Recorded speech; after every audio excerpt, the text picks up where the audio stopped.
In this video, we're going to do example 2.3.2 about the relationship between a line and a plane, and then we're going to fill out a flow chart afterwards about the procedure we used.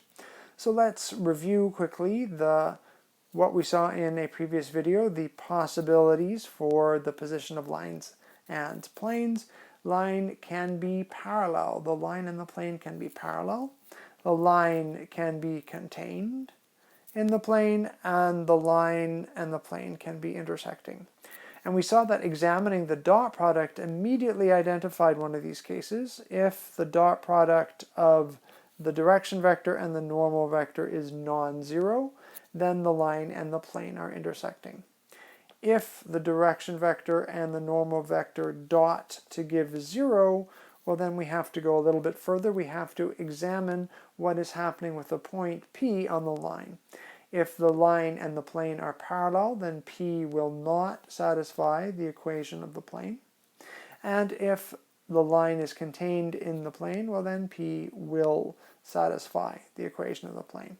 So that gives us a bit of a procedure here, right? The first thing that we can do is examine the dot product.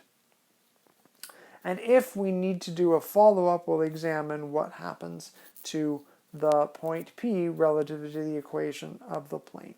So let's go and look at the example. We're given the line x is equal to 1 plus t, y is 3 plus t, and z is 2 plus 2t, which means that we can see a point on the line 1, 3, 2, and we can examine, or we can identify a direction vector, the coefficients of t, 1, 1, 2. And we see the plane pi that we're given, x plus y minus z equals 2. So we can read the normal vector coefficients of the x, y, z, 1, 1, minus 1. So we're going to examine, first of all, the dot product of the normal vector and the direction vector, so d dot n. And that is going to give us, so 1, 1, and 2, dotted with 1, 1, minus 1, which will be 1 plus 1 minus 2 gives us 0. So that has told us that either the line is parallel to the plane or the line is contained in the plane. And what we have to do is examine next the point P and see if it is contained in the plane or not. So we're going to test P in the equation for pi. So the equation for pi is x plus y minus z equals 2.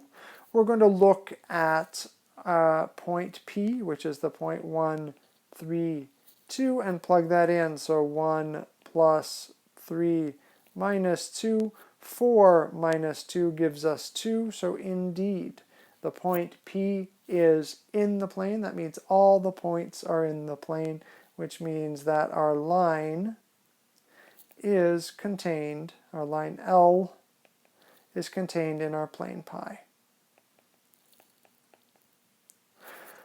So let's go and look here at a flowchart, a decision tree for what we just did. The first thing that we did was we checked the dot product. Is d dot n equals 0? We answered yes, which means that the line is parallel to or the line is contained in the plane. If we had answered no, we would have had our final answer for that situation, right? The line would have been intersecting the plane, right? The dot product here, the d vector and the n vector are not perpendicular in the intersecting case. So to go further in this case, to distinguish between parallel, distinct or disjoint and the line being contained in the plane, we examined the point P. If the point P is in the plane, well, that means the entire line must be in the plane, so the line is contained in the plane. And if the point P did not satisfy the equation of the plane, we would have said that the line is parallel to the plane.